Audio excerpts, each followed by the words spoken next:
እና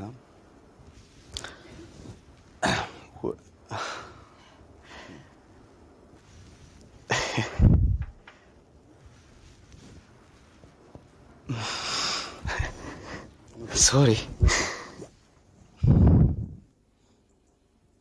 ይቅርታ እና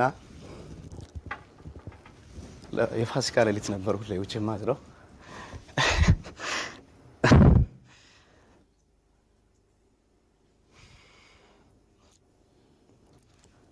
ለመጀመሪያ ጊዜ እንግዲህ ይቅርታ አድርጉልኝ አልጋዬ ውስጥ ትራስ ምናምን አስተኝቼ ላይን ክለብ የሚባል ቤት ነበር የዛሬ 3 አመት እሳን የጀመርኩት ይቅርታ አይ ነው ይቅርታ እንዴት ነው ለአባቴ ልዩ ፍቅር አለኝ ከዚህ በላይ መናገር አልችልም ይሄ ነው እሺ ወደ ሌላው ጥያቄ ልግባ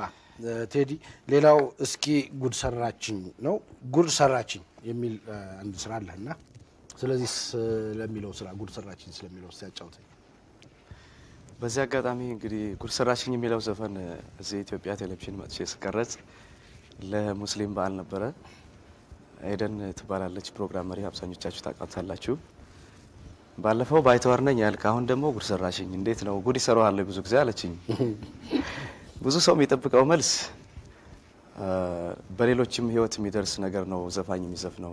በኔ ላይ ደርስ ይችላል ይሄ ትክክለኛ መልስ ነው ሁላችንም እንስማማበታለን ግን